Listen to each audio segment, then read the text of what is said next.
Hi everyone, today we are going to report about the use of negative words in statutory construction. This will be presented by Michelle Oro and Rolando III G. Arsenal. For our illustrative case, we have Manolo P. Fule versus the Honorable Court of Appeals. The facts of the case are as follows.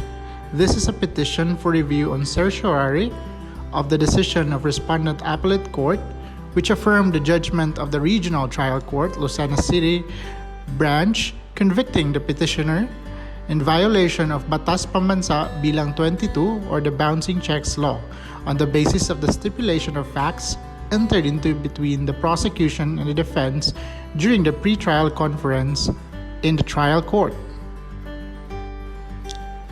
At the hearing of August 23, 1985, only the prosecution presented its evidence.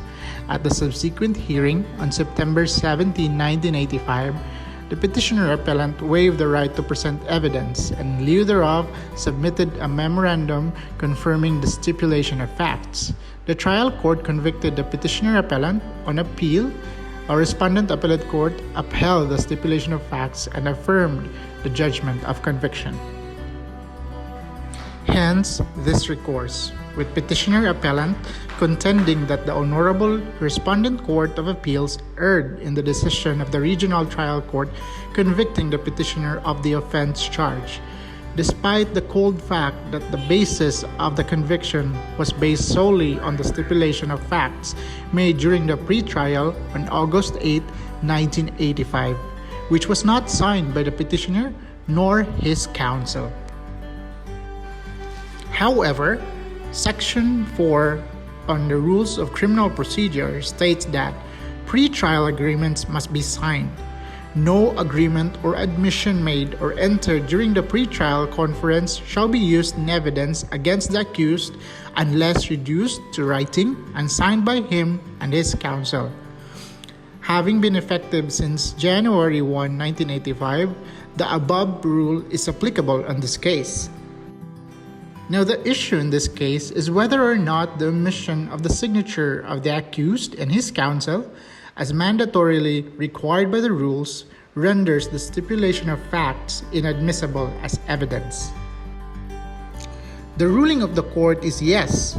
Judgment of Respondent Appellate Court is reversed, and this case is hereby ordered reopened and remanded to the appropriate branch of the Regional Trial Court of Lucena City for further reception of evidence. The ratio is that, by its very language, the rule is mandatory. Under the rule of statutory construction, negative words and phrases are to be regarded as mandatory, while those in affirmative are merely directory. The use of the term shall further emphasizes its mandatory character and means that it is imperative, operating to impose a duty which may be enforced. And more importantly, penal statutes, whether substantive and remedial or procedural, are, by consecrated rule, to be strictly applied against the government and liberally in favor of the accused.